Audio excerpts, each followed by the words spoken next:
मर जाएंगे सर, तब आपको राहत मिलेगा।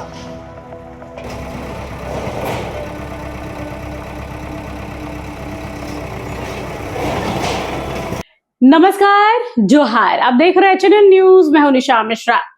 एक आम जिंदगी के लिए क्या जरूरी है? रोटी, कपड़ा और मकान। देखिए, रोटी कपड़ा तो झारखंड में है, लोग कमा लेते हैं।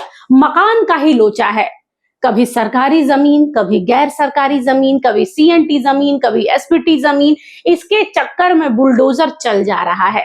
50-50 साल पुराने मकानों पर बुलडोजर चलते हुए हमने और आपने देखा है, प्रत्यक्षदर्शी हैं हम। लोग रो रहे थे, विलाप रहे थे, बेटी का शादी होना था और घर पर बुलडोजर चल रहा था। लेकिन अब आप इससे छुटकारा पा सकते हैं। जी हाँ, हेमंत सरकार की पहल है कि 2019 के पहले जो मकान बिना किसी नियम के पारित किए गए हैं, यानी बनाए गए हैं, नियमों को तोड़कर बनाए गए हैं और अवैध तरीके से फिलहाल वहां पर लोग रह रहे हैं, उनको वैध किया जाएगा, उन मकानों को वैध किया जाएगा। और वैध करने का कुछ प्रोटोकॉल होगा, कुछ नियम होगा। उसके लिए आपको ये खास रिपोर्ट देखनी होगी। झारखंड सरकार एक बार फिर से राज्य में भवन नियमितीकरण बिल लेकर आई है। 15 अप्रैल को इसे कैबिनेट में मंजूरी मिल चुकी है। जल्द ही अधिसूचना जारी होने वाली है। यह वर्ष 2019 में बनी नियमावली का संशोधित प्रारूप होगा, जिसके तहत बिना नक्शा पास कराए या नियमों का उल्लंघन कर बनाए गए भवनों को वैध बनाया जा रहा है। यह योजना राज्य के शहरी क्षेत्रों में बिना अनुमति के बने मकानों को वैध करने के लिए किया जा रहा है। यह नियम केवल 31 दिसंबर 2019 से पूर्व निर्मित भवनों पर लागू होगा, जिसकी ऊंचाई 10 मीटर तक है, यानी कि अधिकतम G+2 संरचना। यह नीति 3000 वर्ग मीटर तक के भूखंडों पर बने आवासीय और व्यावसायिक भवनों के लिए है। इस योजना से राज्य में लगभग 7 लाख से अधिक परिवारों को राहत मिलने की उम्मीद जताई जा रही है। जिनके पास अपने घरों के वैध दस्तावेज नहीं है, उनके लिए यह योजना अवैध निर्माण को वैध बनाकर उन्हें मालिकाना हक देगी। मालिकाना हक इनसे उन लाखों लोगों को राहत मिलेगी जिनके पास घर तो है, लेकिन बिना नक्शा पास किए हुए होने के कारण वे तकनीकी रूप से अवैध श्रेणी में शामिल हुए हैं। अब उन्हें पूर्ण मालिकाना हक मिल सकेगा, जिन्होंने सरकारी भूमि पर अतिक्रमण करके मकान नहीं बनाए हैं। सीएनटी एक्ट यानी छोटा नागपुर टेनेंसी एक्ट का उल्लंघन नहीं किया है।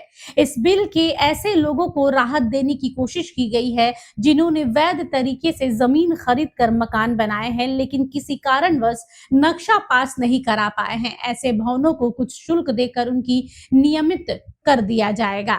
यानी जिन्होंने सरकारी जमीन या सीएनटी एक्ट का उल्लंघन नहीं किया है, इसके बावजूद उन्होंने किसी जमीन पर घर बनाया है, तो उनके लिए ये नियम कानून मान्य होंगे। Bureau report, HNN news.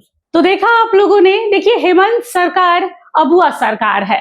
लोगों को मकान दे रही है, छत दे रही है, 2 वक्त का खाना दे रही है, छात्रों के लिए सोच रही है। अब उन लोगों के लिए भी सोच रही है जिन्होंने आनंद फानंद में रहने के लिए सर पर छत तो बना लिया, लेकिन ना म्यूटेशन हुआ, ना रजिस्ट्री हुई, ना डॉक्यूमेंटेशन हुआ, कुछ भी नहीं हुआ, बस रह रहे हैं सालों सालों से इस खतरे के साथ में कि आज नहीं तो कल हमारे मकान पर भी बुलडोजर चलेगा। अब इस बुलडोजर को रोकने का प्रयास किया है हेमंत सोरेन ने। अब आपके ऊपर है कि आप जो देखिए, हम कहीं भी रहते हैं तो किराया तो देते हैं ना, तो आप 5 सालों साल से रह रहे हैं तो एक धनराशि आपको नियुक्त की जाएगी कि इतना पैसा आप दीजिए, अपना लाइसेंस लीजिए, आप वैध तरीके से अब आप यहाँ पे रहिए, सुकून की सांस लीजिए, इस भय और डर से मुक्त हो जाइए कि हाँ आपके घर पर बुलडोजर चलेगा। और ये बहुत अच्छी पहल है, आने वाले दिनों में ये देखने को मिलेगा। और शुक्रगुजार होइए सरकार का कि सरकार ने कम से कम सही समय पर सही फैसला लिया है, क्योंकि लगातार झारखंड में एक मुहिम चल रही है कि आदिवासियों की जमीन पर गैर आदिवासियों का कब्जा हो रहा है, आदिवासियों के साथ में उत्पीड़न हो रहा है, उन्हें पिछड़ा हुआ कहा जा रहा है और ना जाने क्या क्या। और इन सब में पिस कौन रहा था? तो गैर आदिवासी। अब समय आ गया है कि अपनी अपने मकानों को वैध तरीके से डॉक्यूमेंट के थ्रू पैसे जमा कराकर आप आराम से रहिए, शांतिपूर्ण तरीके से रहिए। फिलहाल के लिए बस इतना ही। नमस्कार, जोहार।